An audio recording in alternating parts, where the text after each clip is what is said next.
श्री राधा जी की तरह है। श्री राधा की जन्म लगन में ही इनका जन्म हुआ है। जो नक्षत्र राधिका जी का है सेम इनका वही है, इनमें अंतर नहीं है।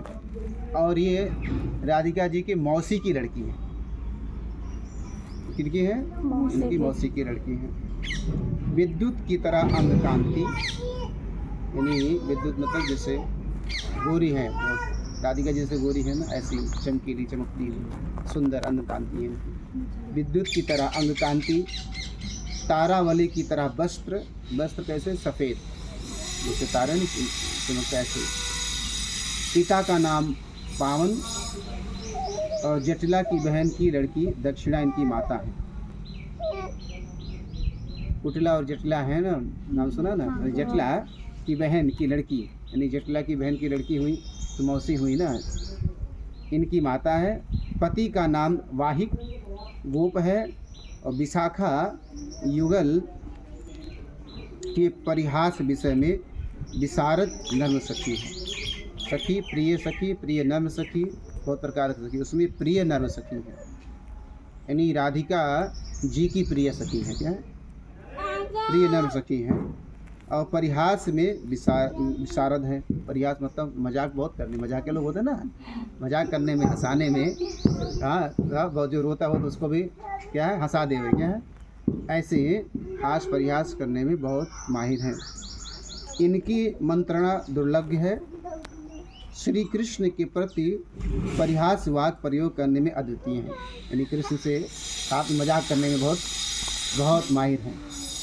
जैसे शादी होती है तो आप लोग को अनुभव होता है, वो हमको तो नहीं अनुभव। साली और क्या लगते हैं वो, क्या जीजा ना, जैसे मजाक करते हैं कि नहीं करते हैं, तो ऐसे मजाक बहुत लोग करते, चलता है ना, हम लोग तो मजाक करते हैं। अभी तो पता नहीं करते कि नहीं करते, पहले ज़माने में बहुत होता था। अभी शायद कर दे तो शायद झगड़ा हो जाए, मारा मारी भी हो जाए, ऐसा भी तो है। हाँ, इस समय क्या, पहले बहुत झगड़ा कर, मतलब बहुत मजाक करते थे। तो ऐसे तो परिहास वाक्य प्रयोग करने में अद्वितीय हैं। युगल की मर्मज्ञ दूत कार्य में सुपूर्ण है। युगल की मर्मज्ञ मतलब राधा और कृष्ण दोनों जो युगल हैं उनको मिलाने में, द्युति मीन्स उनकी संदेहवाहक, सुनिपुण है, यानी भगवान के और राधा और राधिका जी को मिलना है तो किसके बोलेंगे? विशाखे तो कुछ युक्त कर, लालजू कहाँ देख, तो पेड़ पर चढ़ के जाएगी, देखिए कहाँ गौचारण कर रहे हैं, देखो वहाँ गौचारण कर रहे दिख रहे, बोलो उधर दिख रहे लालजू, उधर चलो। क्या है? तो सखी जब चढ़ कर पेड़ पर देखेगी वहाँ है, तब वहाँ से वो लोग जाती हैं।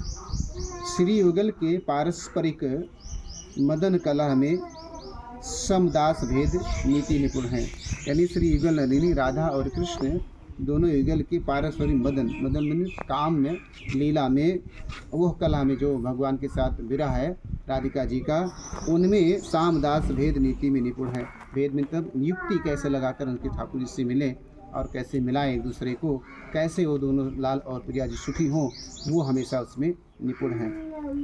पत्र भंगादि तिलक रचना, यानी तिलक पत्र जो चित्र, देखो कृष्ण बलराम को चित्रावली करने में बहुत वो होशियार हैं। और तिलक रचना, तिलक देने में बहुत माहिर हैं। माला क्रीट आदि निर्माण, इंद्रजाल पुत्तालिका नृत्य में बहुत निपुण है, और माला बनाने में बहुत निपुण है, मुकुट बनाने में बहुत निपुण है, आदि मीन्स बहुत सारे और चीज़ों में वो निपुण है। और नृत्य में बहुत सुंदर नाचती हैं।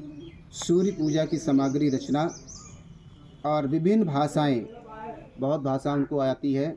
और राग में ध्रुपद राग, कल्याण राग, यमन राग और रासावरी राग, मालको, जितने राग हैं सभी रागों में वो विशारद है। क्या है उनको? तो ध्रुपद आदि संगीत इन विषयों में अतिशय पारंगत हैं। कितने पारंगत हैं? और इनकी सेवा है वस्त्र अलंकार, यानी भगवान को, राधिका जी को, प्रियालाल जी को सजाने में बहुत निपुण हैं। और कुंज विशाखानंद इनके यूथ में मालती, माधवी, चंद्रलेखा, कुंजरी, हरिणी, चपला, सुरभि, सुभानना आदि सखियाँ इनकी यूथ में विराजमान हैं। तो 8 सखियाँ हैं, 8 सखियों की 8 मंजरियाँ हैं, उनकी सबकी सखियाँ हैं सबकी। तो एक एक सखियों की 8 मंजरी, जैसे रूप गोस्वामी सनातन गोस्वामी हैं, हम लोग सबसे इसके अनुगत हैं ललिता जी की। ललिता जी जो है सबसे बड़ी हैं, तो रूप मंजरी है, क्योंकि ललिता की रूप मंजरी है, तो उनके अवतार हैं रूप गोस्वामी पाद। तो हम लोग उन्हीं के अनुगत होकर भगवान की प्रिया लाल जी की सेवा करनी चाहिए। बगैर परंपरा के आप कोई सोचे कि मैं भगवत सेवा प्राप्त कर लूँ, कभी भी नहीं, किसी जन्म में नहीं प्राप्त कर सकता है, किसी जन्म में। वो राधा कृष्ण की निकुंज की सेवा अगर चाहे कि मैं डायरेक्ट ऐसा भजन करके, मुझे गुरु की आवश्यकता नहीं है, मुझे परंपरा में रह के दीक्षा लेने की आवश्यकता नहीं है, मैं तो डायरेक्ट भजन करके चला जाऊंगा, तो कभी भी वो किसी भी जन्म में ही वो राधा कृष्ण का सेवा प्राप्त नहीं कर सकता है, जब तक कि वो परंपरा में दीक्षित नहीं होगा। ये परंपरा सेवा है, क्या है? भजन करेगा वैकुंठ चला जाएगा, दूसरे लोग चला जाएगा, क्या चला जाएगा? भजन करे, हरे कृष्ण मंत्र जप करेगा, राधा कृष्ण केवल छवि का दर्शन करेगा, लेकिन शरीर छोड़ेगा तो जो गोलोक वृंदावन ऐश्वर कृष्ण उसमें चला जाएगा, क्या चला जाएगा? निवृत्त निकुंज में नहीं जा सकता। जो ये सेवा है, ये सेवा गुरु के द्वारा प्रदान हो, क्या होगी? गुरु परंपरा है, क्या है? गुरु परंपरा। आचार्य लोग कौन है? सारे मंजरी हैं, सखी हैं ना। तो सारी मंजरियाँ सखियाँ कहाँ सेवा करती हैं? राधा और कृष्ण की। तो हम परंपरा में तो कहाँ जाएंगे? जिस परंपरा में हम वहीं जाएंगे ना, दूसरी जगह नहीं जाएंगे। तो इसलिए ये बहुत दुर्लभ है, सेवा है, बहुत दुर्लभ है। बहुत सारे लोग बोलते हैं अरे परंपरा की जरूरत क्या है, भजन करो बस। वंदे कृष्णम जगत गुरु, क्या कृष्ण को ही गुरु मान लीजिए। भगवान को गुरु मान लेंगे, भगवान कभी एक्सेप्ट करेंगे? कभी सुना इतिहास में, पुराणों में, शास्त्र में कि डायरेक्ट भगवान को गुरु मान लीजिए, भगवान ने आपको मिल गए? कभी नहीं।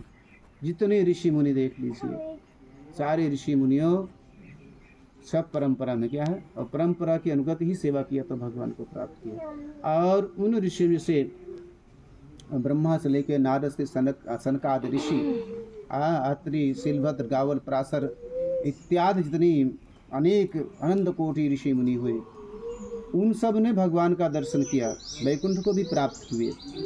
अभी तक इस युग तक भी, कहाँ तक, द्वापर तक भी प्राप्त हुए। लेकिन ये जो भाव था, मंजरी भाव, जैसे निम्बार्की आचार्य संप्रदाय में सखी भाव का वर्णन आता, देखो लिखा ना सखी भाव, वहाँ सखी भाव है, लेकिन यहाँ तक ठाकुर ने दिया। और में संप्रदाय में सखी भाव मिलता है, लेकिन मंजरी भाव सिर्फ गौड़ीय संप्रदाय में प्राप्त होता है। क्या होता है? अनार्पित चरी चिरात। क्या है अनार्पित? मतलब अनंत काल से अनार्पित, अर्पित नहीं किया था। कौन? भगवान ने किसी को नहीं दिया। अनार्पित चरी चिरात, क्या है? अनिचिर काल से ये सेवा भाव नहीं दिया था। तो ये भाव कब दिया कर? चैतन्य महाप्रभु जब आए स्वयं राधा कृष्ण नृत्य में, इन रूप में चैतन्य महाप्रभु ने अपने गोस्वामियों को दिया। क्या दिया? मंजरी भाव। मंजरी भाव की जो सेवा है वो हमारे इधर प्राप्त हुई। ये बहुत ऊंची सेवा है, बहुत ऊंचा भाव है, लेकिन पहले साधन तो करें। लेकिन ये सेवा तब प्राप्त होगी जब परंपरा में कोई होगा। परंपरा के व्यक्ति कभी नहीं प्राप्त कर सकता है। मस्ट बी इनिशिएट इन गुरु परंपरा। हमें गुरु परंपरा में दीक्षा लेनी चाहिए, और दीक्षा लेकर परंपरागत भजन अपना जो है वो करते रहना चाहिए। बस क्या नियमों को पालन करते, भगवान का भजन करते, जब सभी छूटे सीधा ठाकुर के पास ही। हालांकि नित्य गोलोक वृंदावन में ही हम, कहीं जाने की ज़रूरत नहीं है। लेकिन इस विशेष धाम में, जैसे अयोध्या बताया ना, अयोध्या धाम है, कृष्ण ही राम के रूप में हैं, लेकिन तत्तः राम के रूप में तो हैं, लेकिन वो जो रस वृंदावन का वहाँ भी नहीं है। अयोध्या से भी श्रेष्ठ वृंदावन है। काशी भी, वो भी धाम भगवान का ही है, लेकिन वो भी पुरी है। अयोध्या पुरी काशी बगल में ही हमारे, उधर अयोध्या, मेरा जन्म अयोध्या का है, उधर का बगल में ही है, लेकिन उससे भी श्रेष्ठ क्या है? मथुरापुरी है। अयोध्या श्रेष्ठ मथुरा है, काशी से भी श्रेष्ठ मथुरा, जगन्नाथपुरी से भी श्रेष्ठ मथुरा है, द्वारिका और अवंती कांची से भी श्रेष्ठ क्या है? मथुरा है। और मथुरा से श्रेष्ठ गोलोक वृंदावन है, जिसमें हम आप विराजमान हैं। इसी के साथ वाणी विराम। श्री राम।